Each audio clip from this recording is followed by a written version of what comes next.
জি, ইউএসআইডির funding shortage, funding কাজ আমরা development সেক্টরের ইমিডিয়েট ড্যামেজিং ইম্প্যাক্ট হয়েছে।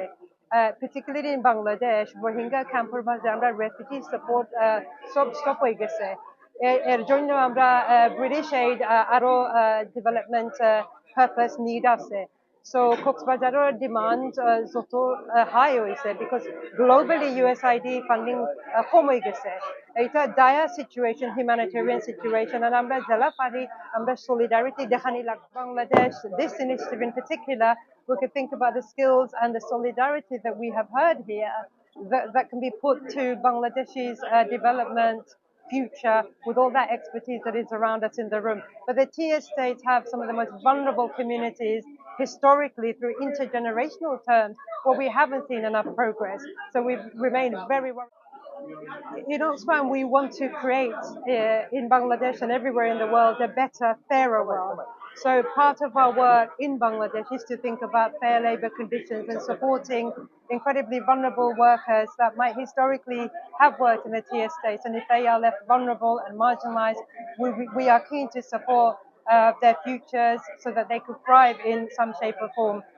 The initiative that we're involved with today is about a bridge to Bangladesh where we want to take the skills and the solidarity that comes from British Bangladeshis in the UK who want to play their part in creating a fairer, more equal future. And the TS states have some of the most vulnerable communities that we could think of in Bangladesh today. So I hope that with our teams in Bangladesh that we can provide some support. এখন এটা 3 বছর হয়ে গেল যে বাংলাদেশে অক্সফামের সঙ্গে কাজ করেছে, আগেও করেছিলাম। আর আমার যেটা অভিজ্ঞতা হচ্ছে যে বাংলাদেশ একটা ভাইব্রেন্ট জায়গা, অনেক জায়গা যেটা আছে বাংলাদেশে অনেক শেখার মতো, কমিউনিটি থেকে লোকাল অর্গানাইজেশন থেকে একটা বড় ইতিহাস আছে ওখানে হিউম্যানিটেরিয়ান ডেভেলপমেন্ট ওয়ার্কের। আর এই যে সব এড কাটস আর এটা যে এনভায়রনমেন্ট তৈরি হয়েছে, এখানে কিন্তু বাংলাদেশ অনেক বড় লেসন্স ওয়ার্ল্ডের জন্য দিয়েছে, যেখানে বাংলাদেশের অনেক অর্গানাইজেশন, লোকাল অর্গানাইজেশন যাদের নিজস্ব একটা এন্টারপ্রেনিয়াল অ্যাক্টিভিটিস আছে, যার জন্য যতটা ইম্প্যাক্ট ইউএসএড এর মেলডাউনের জন্য ইন্টারন্যাশনাল এজেন্সিদের উপরে হয়েছে, ওটাতে ইম্প্যাক্ট কিন্তু বাংলাদেশের লোকাল অর্গানাইজেশনের উপরে ওটা হয়নি।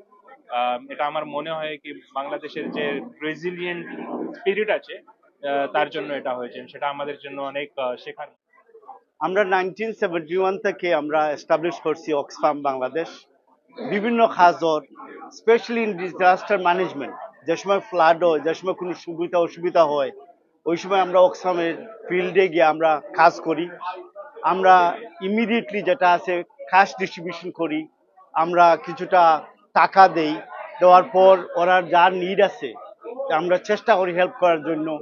স্পেশালি এখন দেখেন যে রোহিঙ্গা ক্যাম্পে আমরা স্যানিটেশন, ওয়াটার, পানি দিচ্ছি, স্যানিটেশনের কাজ করতেছি, আমরা তোরা এডুকেশনের কাজ করতেছি।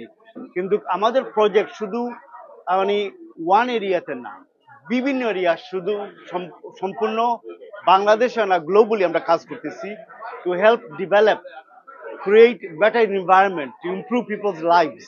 এটা হলো আমাদের লঞ্চ করলাম ব্রিজ টু বাংলাদেশ। আমি আশা করতেছি আমরা ব্রিটিশ বাংলাদেশি এগিয়ে আমাদের সাথে জড়িত হবে, ওরা ভলেন্টিয়ার হইতে পারে, ফ্রেন্ডস অফ অক্সফাম হইতে পারে, প্রজেক্ট পান্ডা হইতে পারে, ডোনার হইতে পারে।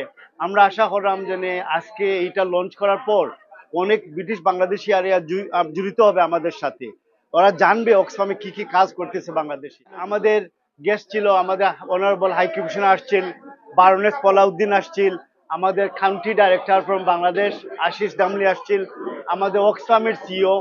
অত্যন্ত প্রাউড যে ব্রিটিশ বাংলাদেশি একজন সিও এখন অক্সফাম হেড হয়েছে, হালিমা বেগম। যাতে করে এই জিনিসটাকে আমরা একটা ভালোভাবে একটা কার্যকর পদ্ধতি বা একটা সিস্টেম তৈরি করতে পারি, যাতে যত কিছুই হোক, মানে যে পলিটিক্যাল লিডারশিপই থাকুক না বাংলাদেশে, যাতে একটা এই সিস্টেমটা ওয়ার্ক করে ভবিষ্যতের জন্য একটা লং টার্ম বেসিস।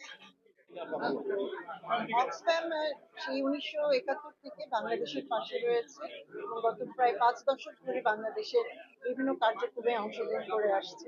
আমি আজকে অক্সফ্যামের এই ইনিশিয়েটিভ ব্রিজ টু বাংলাদেশে যোগদান করতে এসেছি এবং আমার কাছে খুব ভালো লেগেছে কনসেপ্টটা।